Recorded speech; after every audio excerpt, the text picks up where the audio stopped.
भारत देश के पूर्वी छोर पर बंगाल की खाड़ी के किनारे बसा हुआ शहर जगन्नाथपुरी आस्था और पर्यटन का संगम है, जो ओडिशा की राजधानी भुवनेश्वर से 60 किलोमीटर की दूरी पर स्थित है।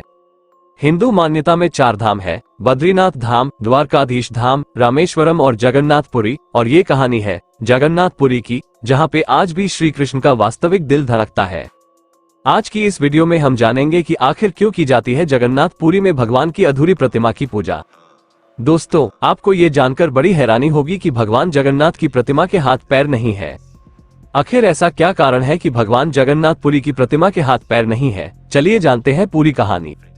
पुरातन कहानियां, कथाओं और पुराणों के अनुसार माना जाता है कि जरा नामक एक शिकारी ने श्री कृष्ण को मृग समझकर विषयुक्त बाण चला दिया, जो उनके पैर के तलुवे में जाकर लगा और भगवान श्री कृष्ण ने अपनी देह त्याग दी।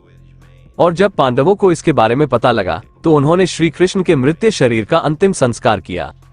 लेकिन जब पांडवों ने उनका अंतिम संस्कार किया तो श्री कृष्ण का पूरा शरीर तो अग्नि को समर्पित हो गया, लेकिन उनका हृदय था जो धड़क ही रहा था, अग्नि में भस्म नहीं हुआ। पांडव इस दृश्य को देखकर चकित रह गए और तभी आकाशवाणी हुई कि यह ब्रह्मा का हृदय है, इसे समुद्र में प्रवाहित कर दो। पांडवों ने श्री कृष्ण के हृदय को समुद्र में प्रवाहित कर दिया और उसने एक बहुत ही चमकदार विग्रह का रूप ले लिया, जिसकी भक्ति भाव से सेवा अर्चना सबर कबीले के मुखिया करने लगे, जो कि भगवान नील माधव के परम भक्त थे। कहा जाता है कि मध्य भारत में इंद्रद्युम्न नाम के एक राजा रहते थे।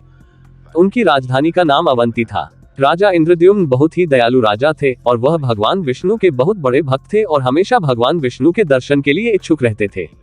एक दिन राजा इंद्रद्युम्न को रात में भगवान विष्णु ने उनके सपने में दर्शन देकर कहा कि नीलाचल पर्वत की एक गुफा के अंदर मेरी एक प्रतिमा है, जिसे नीलमाधव कहते हैं।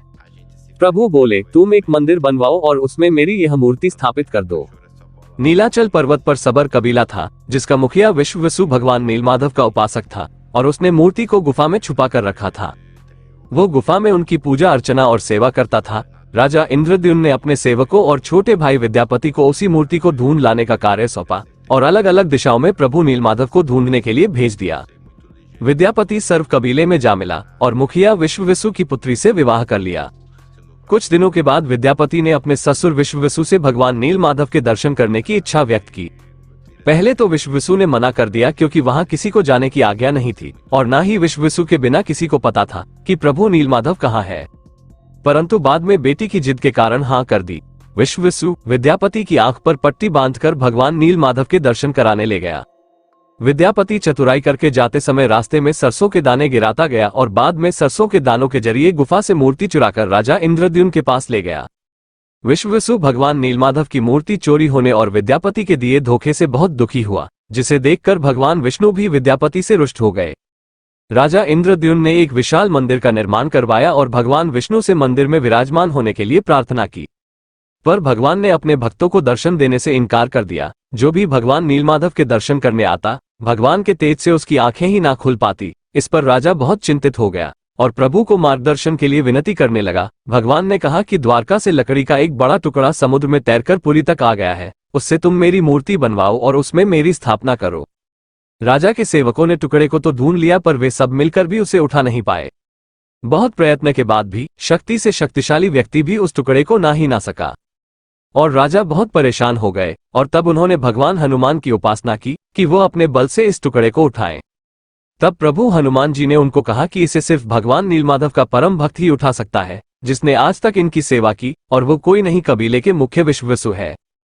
तब राजा ने सबर कबीले के मुखिया और प्रभु नीलमाधव के अनन्य भक्त विश्ववसु से प्रार्थना की और उनको सारी बात बताई और अपने भाई के द्वारा इस तरीके से नीलमाधव विग्रह को ले जाने के लिए माफी मांगी और उस लकड़ी के भारी टुकड़े को उठाने के लिए प्रार्थना की।